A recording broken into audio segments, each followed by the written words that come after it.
So I think I missed the talks earlier, but I think there's probably some more details on enhanced recovery. I think it's easiest to think about it as three basic tenets. So certainly there's more to enhanced recovery than this, like minimally invasive surgery. But the three things that are very important are nutritional optimization, because that will directly impact healing. Opioid-sparing analgesia, which is something I think you're all aware of, that need to minimize our opioid use. And also euvolemia, so we don't want too much fluids, we don't want too little fluids. We want to get it just right, and that's one of the most difficult things about perioperative optimization, is working with anesthesiologists to balance that correctly. So I just want to talk a little bit about how we improve across the practice. Generally, we start with hypothesis and review past experience. Then we have a trial within a small group, usually within a division. After we get the results of that trial, that'll lead to a local change potentially, where maybe we'll standardize management across the whole division or department. And then we can potentially spread that regionally or nationally. And then after that, we assess the impact and we do the whole thing all over again. So it's like a PDSA cycle. But the problem is, generally what happens is we do a local trial and then we don't bother to standardize it, because surgeons can be difficult and it's hard to get people to agree on things. Or else the results really aren't made available to the rest of the country, so we don't see any spread of that outside local change. Or else we don't assess the impact and we don't do the whole thing all over again. So I just want to emphasize how important it is that this whole change management process be continuous and not just a one and done type of aspect.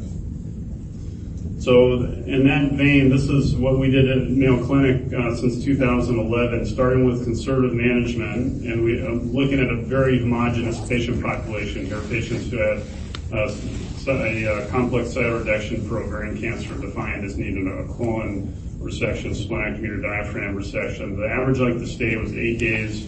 Just about everybody got a PCA. When we implemented enhanced recovery, that length of stay went down 3 days. We reduced our PCA rate to 30%. We reduced opioids in the first 48 hours by 80%, saved over $750,000, still had great patient satisfaction. With the second iteration of enhanced recovery, so we did another cycle of continuous improvement. We added liposomal bupivacaine. Length of stay was the same, but where our PCA rate went down further, it's now about 2%. Narcotics went down another 50%, so currently we use about 90% less narcotics than we did in 2011. With less opioids, we have a lower ileus rate, and we did a cost analysis. It was cost neutral. And then the latest iteration of enhanced recovery is really targeted at patients who had colon resections, and we reduced the variation of length of stay amongst the whole division. So a lot in there, but again, I just wanted to highlight the whole concept of continuous improvement. I think the opioid prescribing deserves special mention, because just because you've improved pain control and reduced opioid requirements immediately after surgery, that's different than doing that on an outpatient basis. So we had a separate project to address this, actually not just in GYN surgery, but we spread this to the entire house of surgery. So we looked at 2,500 patients, 25 procedures, 10 surgical specialties, and looked at our current prescribing data, and then sent out a survey to figure out how many pills patients are actually using after dismissal in those same 25 procedures. And we used that to create procedure-specific guidelines for each surgical specialty. So I think you all understand that a total knee replacement is going to be more pain control than hysteroscopy. So that's why we think these need to be procedure-specific. And the impact of this is very significant if we can do it across the board. So not just in your own patients, not just in your division, but really in all the surgical specialties. This is just one institution where, since implementing enhanced recovery, we've saved about 40,000 pills as an inpatient, and then we save about 35,000 pills a year based on our outpatient prescriptions. And of course, the savings are even larger if we look at other surgical specialties. So orthopedic surgery, we save about 200,000 pills a year. And over 65,000 operations we do a year, we saved about 1.5 million pills. So again, this highlights the importance of standardization. So we've also done some things to investigate some of the objections to enhanced recovery. So one is, do we increase the rate of acute kidney injury? We're getting more NSAIDs, less fluid. Regardless of how you define acute kidney injury, you can see that we don't have any increase. If anything, there's been a decrease in that over time since we implemented enhanced recovery. Another objection is omitting bowel prep. So we haven't used a bowel prep since 2011. This is a study we did with the Optum Labs database that has about 100 million lives. We looked at nearly 250,000 women who underwent gynecologic surgeries. And you can see that the rates of cervical side infection, anastomotic leak, and major morbidity are no different between patients who did and didn't have a bowel prep. If anything, it's lower in patients who didn't have a bowel prep. We also worked with Enhanced Recovery After Surgery Society, and we have over 2,000 patients in this international database, and did something similar to what's been done in colorectal surgery years ago, where we looked at the compliance of ARIS elements and correlated that with predicted length of stay. So you can see that the more elements that you manage to implement, the lower the length of stay. So although there are some elements that are more important than others, I think this speaks to the fact that it's really best to implement as many elements as possible when designing your enhanced recovery pathway. One quick thing, I don't have time to go into this in detail, but just recently, within the last few weeks, we decided to remove gabapentin from our preoperative, our enhanced recovery protocol. So gabapentin is associated with a reduction in nausea, vomiting, and with improved pain control, but it's also associated with increased sedation. And there's a lot of papers about this actually.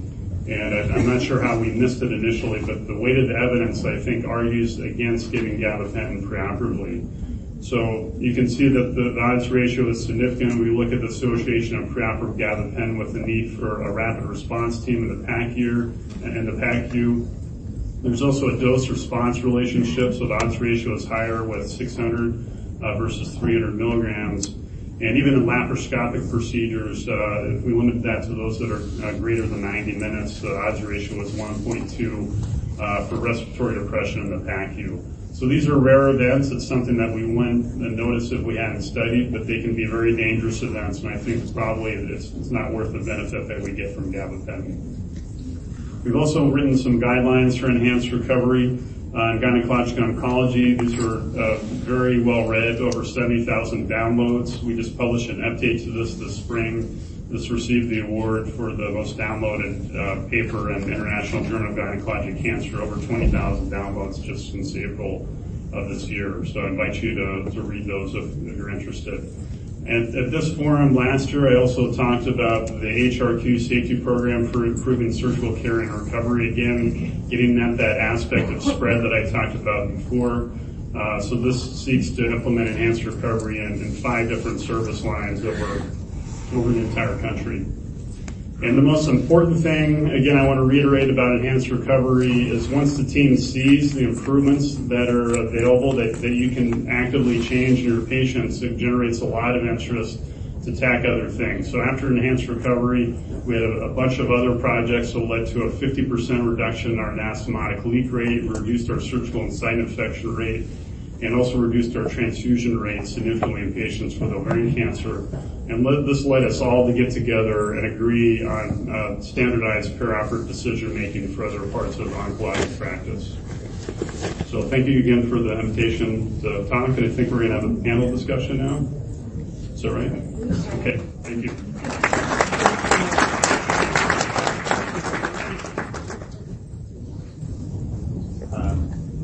Thanks, that dovetails nicely. So the ISCR pathway we're talking about, the we're hopefully jumping in that. Sounds like a great opportunity. I've talked to the people a little bit there, but my hospital is we're just slow to get there, but I think we will get there. And actually, that is a really good way to leverage your other services getting involved in. We're, as a gynecologist here, I think a lot of institutions might have a little harder time than perhaps you've had, or you're more organized, your institution's more organized that way. But I think it's a really good way to actually build consensus of this amongst different specialties. That program sounds like a great plan. It uses the CUS program that was used initially. I think Johns Hopkins used that initially, right, for the CLABSI reduction. Liza Wick is the PI on this. She was also used to be at Hopkins. She's in California now. So if you're having trouble in implementing enhanced recovery, especially if there's interest in other areas like colorectal surgery, this would be a nice way to do that. It doesn't cost anything. If you're a member of NISQUIP, then you get the data out of NISQUIP that you're already abstracting, so it doesn't require any extra abstractors. If you're not a member of NISQUIP, then you'll have to abstract that, but I think it's been very helpful. Great, thank you. And now we can go back to our questions we were doing before. So, Rick, you saw that mic? Yeah. So